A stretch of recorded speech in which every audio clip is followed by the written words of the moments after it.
Welcome to Democracy Now!, democracynow.org, The War and Peace Report. I'm Amy Goodman. Aid groups are warning of an escalating crisis in flood-ravaged Pakistan as the United Nations continues to urge emergency aid. Floodwaters are tearing southward through the Indus River. New flood barriers have collapsed, threatening more Pakistanis with displacement. At the United Nations, Pakistani Foreign Minister Shah Mahmood Qureshi appealed to a special session of the General Assembly for help. Our commitment and resolve notwithstanding, the scale of the challenge is colossal, far too big for any developing country to handle alone. We hope that the international community will come forward in all earnestness.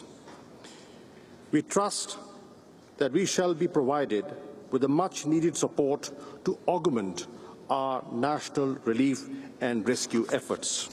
The United Nations says just 60% of its $460 million emergency appeal has been met. But in a new statement, the UN Children's Fund, that's UNICEF, said the figure is outdated because the scale of the disaster has drastically grown since the appeal was issued over a week ago. Addressing the UN Assembly, Secretary of State Hillary Clinton said the U.S. will increase its pledges to $150 million.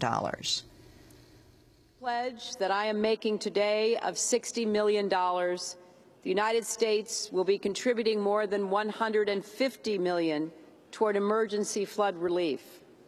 Approximately $92 million of that total is in direct support of the UN relief plan. These funds are being used to provide critical supplies and support operations of the Pakistan National Disaster Management Authority and other organizations inside Pakistan. Some 20 million people have been affected by the flooding, including over 4 million left homeless. The death toll stands at over 1,600, but could increase. Although the UN has said the Pakistan disaster surpasses the 2004 Asian tsunami, the 2005 Pakistan earthquake and this year's Haiti earthquake in scale global donations are far behind.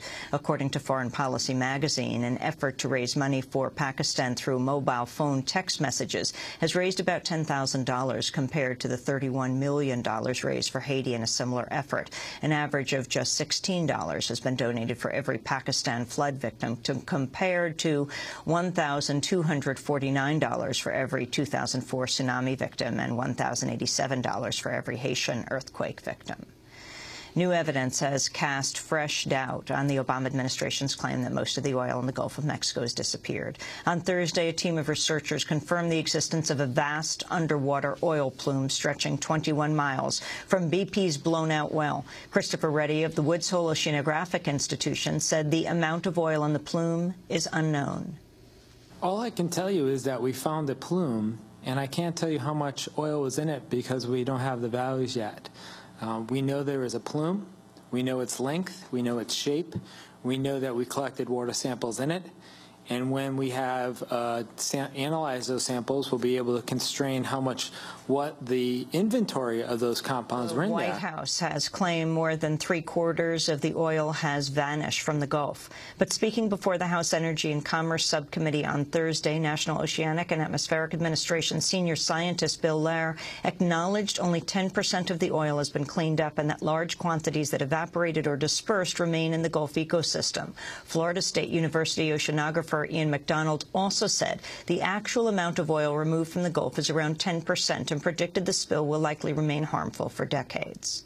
We really can only account for 10% of the oil that was discharged, that 4.1 million barrels that was discharged to burning and skimming. The balance of the oil remained in the environment. There may have been some 10% that evaporated into the atmosphere that is gone from the ocean, but the balance is still in the ocean. This oil has already degraded, has already evaporated and emulsified. It is going to be very resistant to further biodegradation. This oil is going to be in the environment for a long time. I think that the imprint of the BP release, the discharge, will be detectable in the Gulf of Mexico environment for the rest of my life. And for the record, I'm 58 years old. So there's a lot of oil. It's not gone, and it's not going away quickly. The new findings come as BP and federal officials have delayed the final operation to seal the well until the day after Labor Day. The delay means the well may be permanently sealed about a month later than had been projected.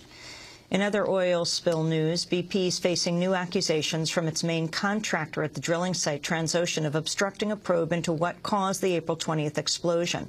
In a letter, Transocean said BP has refused to hand over basic information and test results related to the explosion that killed 11 people and blew open the well. Transocean's letter says, quote, "It appears that BP is withholding evidence in an attempt to prevent any entity other than BP from investigating the cause of the April 20th incident and the resulting spill."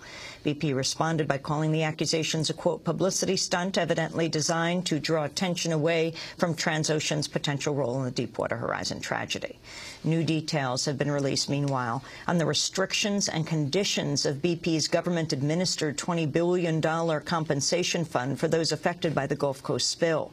According to the New York Times, claimants receiving compensation will likely have to forfeit their right to sue not only BP, but all the other major companies involved in the spill. Gulf of Mexico residents who don't live or work directly in coastal areas affected by the spill are expected to face extreme difficulty in pursuing claims.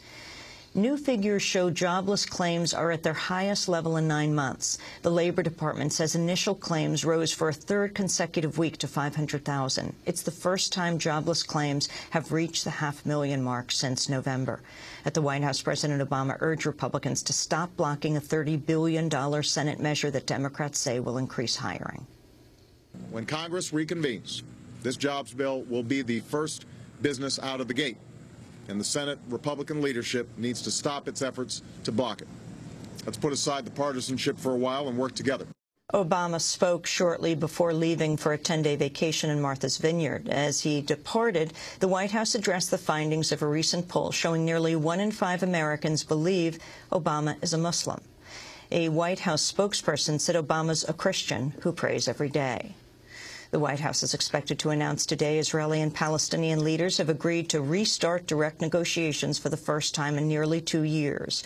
Both sides are said to have committed to a 1-year deadline to complete the talks. The announcement is an apparent victory for the U.S. and Israel, who have both pressured Palestinians to drop their insistence on an Israeli settlement freeze as a precondition for talks. Any negotiations would continue to exclude Hamas, the elected government in the Gaza Strip.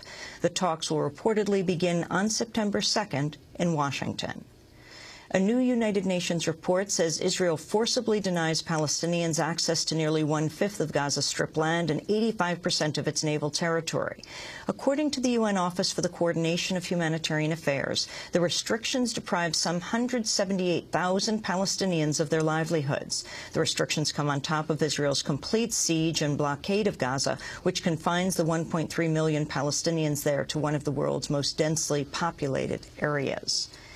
A group of women activists are preparing to set sail for the Gaza Strip in the latest attempt to break Israel's blockade. Organizers say the Mariam ship will depart from Lebanon on Sunday night. The nearly 60